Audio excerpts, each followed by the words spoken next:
नमस्कार दोस्तों, मैं योगेश्वर उत्तर प्रदेश पुलिस की भर्ती से संबंधित कुछ ऐसे राज्य व्यवस्था और शासन के कुछ ऐसे इम्पोर्टेंट तथ्य आप लोगों के लिए लेकर आया हूं जो आपकी इस एग्ज़ाम को क्रैक करने में हेल्प करेंगे।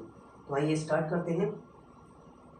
किस अधिनियम में कोलकाता में सर्वोच्च न्यायालय की स्थापना का प्रावधान किया गया? रेगुलेटिंग एक्ट 1773 के अंतर्गत कोलकाता में सर्वोच्च न्यायालय की स्थापना का प्रावधान किया गया। प्रश्न नंबर 2 है हमारा, कोलकाता सर्वोच्च न्यायालय के प्रथम मुख्य न्यायाधीश कौन थे? तो कोलकाता सर्वोच्च न्यायालय के प्रथम मुख्य न्यायाधीश थे सर एलिजा इम्पे। कौन? Sir Elijah Impey. नेक्स्ट है, राष्ट्रपति की अध्यादेश निर्गत करने की शक्ति प्रेरित है, मतलब राष्ट्रपति की अध्यादेश निर्गत करने की शक्ति कहाँ से ली गई है? तो ये हमारा भारत सरकार अधिनियम 1935। भारत सरकार अधिनियम 1935 के अंतर्गत राष्ट्रपति को अध्यादेश निर्गत करने की शक्तियां दी गई।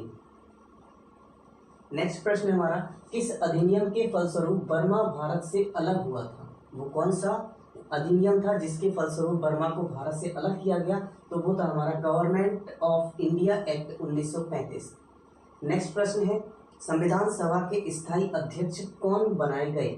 संविधान सभा के स्थायी अध्यक्ष बनाए गए थे डॉक्टर राजेंद्र प्रसाद, और अस्थायी जो अध्यक्ष थे वो थे हमारे डॉक्टर सच्चिदानंद सिन्हा। याद रखिएगा, अस्थायी अध्यक्ष डॉक्टर सच्चिदानंद सिन्हा और स्थायी अध्यक्ष डॉक्टर राजेंद्र प्रसाद। संविधान निर्मात्री सभा के अध्यक्ष कौन थे? संविधान निर्मात्री सभा के अध्यक्ष कौन थे? तो ये थे हमारे डॉक्टर BR अम्बेडकर। नेक्स्ट प्रश्न है हमारा, संविधान सभा की स्थापना कब की गई? संविधान सभा की स्थापना 9 दिसंबर 1946 को की गई थी। संविधान सभा की प्रारूप समिति का अध्यक्ष कौन था? संविधान की प्रारूप समिति का अध्यक्ष डॉक्टर BR अम्बेडकर जी को बनाया गया था। नेक्स्ट प्रश्न है हमारा, संविधान सभा का संवैधानिक सलाहकार किसको नियुक्त किया गया था? तो डॉक्टर BN राव जी थे, इनके लिए संविधान सभा का संवैधानिक सलाहकार नियुक्त किया गया था।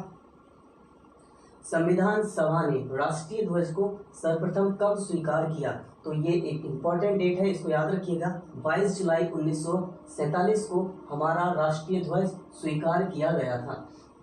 नेक्स्ट प्रश्न है, झंडा समिति के अध्यक्ष कौन थे? तो झंडा समिति के अध्यक्ष थे हमारे डॉक्टर राजेंद्र प्रसाद जी। नेक्स्ट प्रश्न, भारतीय संविधान को अंगीकृत कब किया गया था? तो भारतीय संविधान को अंगीकृत किया गया था 26 नवंबर 1949 के लिए। कब अंगीकृत किया गया था? 26 नवंबर 1949 के लिए। नेक्स्ट प्रश्न है, जनगण मन को भारत के राष्ट्रगान के रूप में कब अपनाया गया?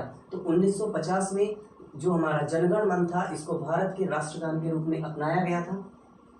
नेक्स्ट प्रश्न है, राज्य के नीति निर्देशक सिद्धांतों को भारतीय संविधान में जोड़ा गया, तो कहाँ से जोड़ा गया था? ये आयरलैंड का संविधान था। आयरलैंड के संविधान से भारत जो हमारे राज्य के नीति निर्देशक तत्व हैं, इनको जोड़ा गया।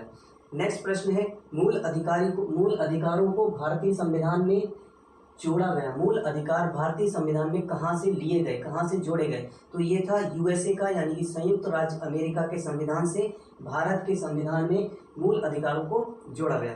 नेक्स्ट प्रश्न है हमारा, भारतीय संविधान में आरंभ में कितने अनुच्छेद थे? याद रखिएगा, जब हमारा संविधान तैयार किया गया था तब हमारे संविधान में 395 अनुच्छेद बनाए गए थे।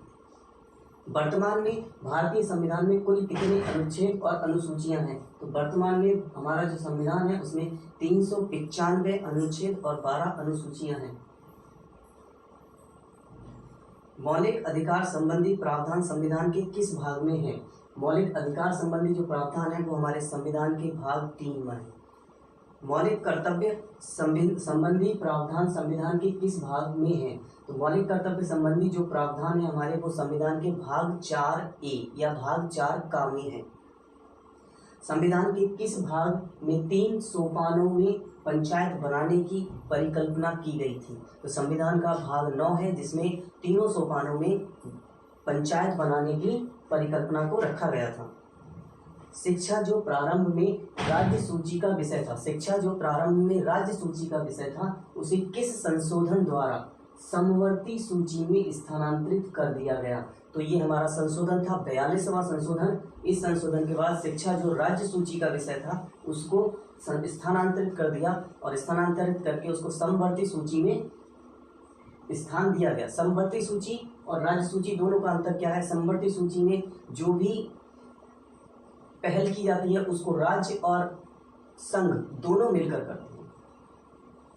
संविधान की किस अनुसूची में दल बदल विरोधी कानून विषयक प्रावधान है? तो संविधान का जो अनुसूची है हमारी 10वीं अनुसूची, इसमें दल बदल कानून विषयक का प्रावधान है।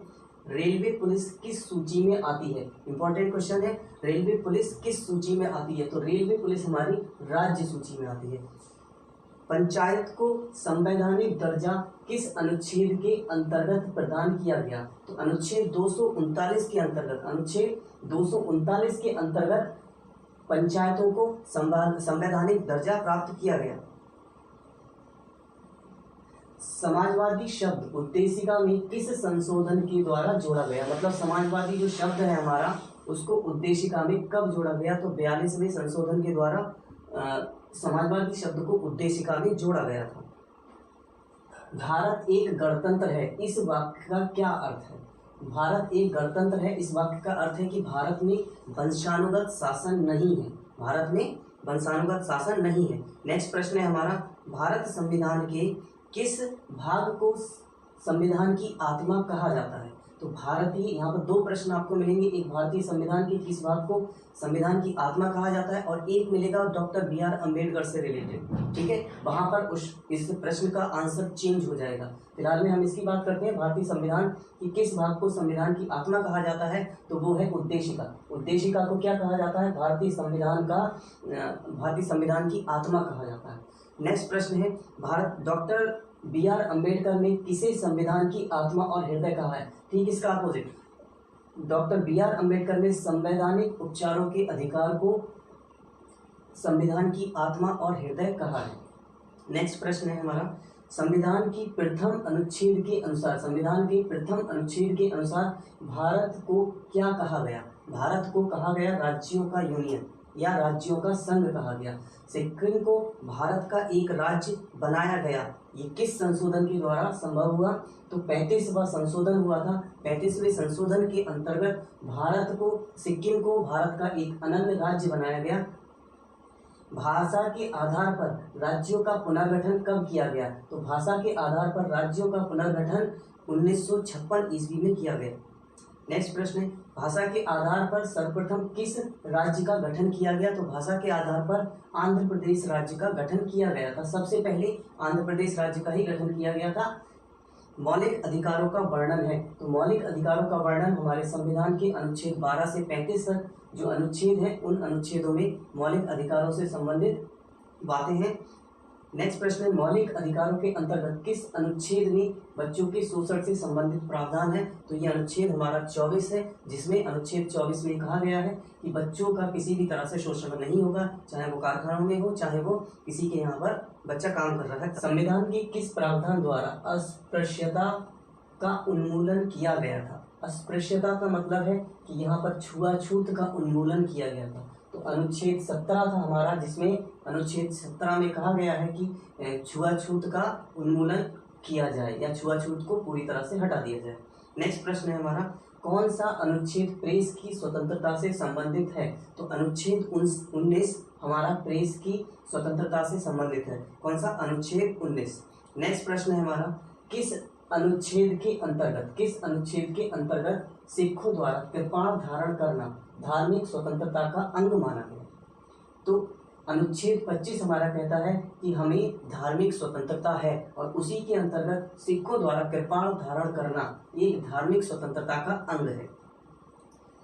अनुच्छेद 25 का संबंध किस अधिकार से है? अनुच्छेद 25 का संबंध धर्म की स्वतंत्रता से है। किससे है? धर्म की स्वतंत्रता। संविधान के मूल अधिकारों का संरक्षक कौन है? संविधान के मूल अधिकारों का संरक्षक हमारा सर्वोच्च न्यायालय है। नेक्स्ट प्रश्न है हमारा, डॉक्टर बी.आर. अम्बेडकर द्वारा किस अनुच्छेद को संविधान का हृदय एवं आत्मा कहा गया है? तो हमारा अनुच्छेद 32 है। इस अनुच्छेद 32 को डॉक्टर बी.आर. अम्बेडकर जी द्वारा संविधान का हृदय एवं आत्मा कहा गया। संपत्ति का अधिकार किस तरह का अधिकार है? संपत्ति का अधिकार करंट में अगर हम बात करें तो संपत्ति का अधिकार हमारा वैधानिक अधिकार है, लेकिन इससे पहले 44वें संविधान संशोधन अधिनियम द्वारा 1978 में संपत्ति के अधिकार को, जो कि हमारा पहले क्या था, मौलिक अधिकार था, वहां से हटाकर क्या अधिकार बना दिया, वैधानिक अधिकार बना दिया। और ये किसके अंतर्गत हुआ, 12 भाग के अध्याय 4 में अनुच्छेद 300 को हटा दिया, और हटाने के बाद जो संपत्ति का अधिकार हमारा मौलिक अधिकार था उसको हमने क्या बना दिया, एक वैधानिक अधिकार बना दिया। नेक्स्ट प्रश्न है हमारा, 6 वर्ष की आयु से 14 वर्ष की आयु के बीच सभी बच्चों के शिक्षा का अधिकार किस तरह का अधिकार है। जो 6 से 14 वर्ष के बच्चे हैं उनको जो शिक्षा का अधिकार है वो उनका मूल अधिकार है। कैसा अधिकार है, मूल अधिकार है। नेक्स्ट प्रश्न है, मजदूर उन्मूलन अधिनियम संसद ने कब पारित किया था। तो ये पारित किया गया था 1976 ईस्वी में अनुच्छेद 23 के परिप्रेक्ष्य में। ठीक है, 1976 में ये मजदूर उन्मूलन अधिनियम को पास किया गया था। ग्राम पंचायत का गठन किस अनुच्छेद के अंतर्गत आता है। ग्राम पंचायत का गठन अनुच्छेद 40 के अंतर्गत आता है। किसके अंतर्गत, अनुच्छेद 40 के अंतर्गत आता है। नेक्स्ट प्रश्न है हमारा, राज्य के नीतिक निर्देशक सिद्धांत एक ऐसा चेक है जो किसी बैंक की सुविधा के अनुसार अदा किया जाता है। यह कथन किसका है, मतलब किसने ये कथन कहा था कि राज्य के जो नीति निर्देशक तत्व हैं वो एक चेक है जिसको बैंक अपनी सुविधा के अनुसार अदा करती है। तो ये कहा था के.टी. शाह ने। किसने, के.टी. शाह ने। किसकी संस्तुति के आधार पर भारतीय संविधान में मूल कर्तव्यों को शामिल किया गया था। तो हमारी एक समिति बनाई गई थी, स्वर्ण सिंह समिति। इस समिति की संस्तुति के आधार पर भारतीय संविधान में मूल कर्तव्यों को शामिल किया गया था। नेक्स्ट प्रश्न है हमारा, भारतीय नागरिकों को के लिए किस संविधान संशोधन द्वारा 10 मूल कर्तव्य संविधान में जोड़े गए। तो एक हमारा संशोधन हुआ था 42वां संशोधन। उस संशोधन के अनुसार भारतीय नागरिकों को 10 मूल कर्तव्य दिए गए जो कि संविधान के अनुसार है। किसका संरक्षण भारतीय नागरिक का मूल कर्तव्य है। मूल कर्तव्य है मतलब प्रेशराइज नहीं किया जा सकता, आप प्रेशर नहीं डाला जा सकता, लेकिन ये आपका एक ड्यूटी। सभी से यही रिक्वेस्ट है कि मेरे चैनल को सब्सक्राइब करिए और खूब सारे कमेंट्स, व्यू, शेयर, और अगर आपको कोई इंप्रूवमेंट चाहिए तो उसको आप कमेंट में शेयर करिए, मैं आपकी पूरी तरह से हेल्प करूंगा। ठीक है, like, share and subscribe. Channel name @conceptblast, channel name @conceptblast।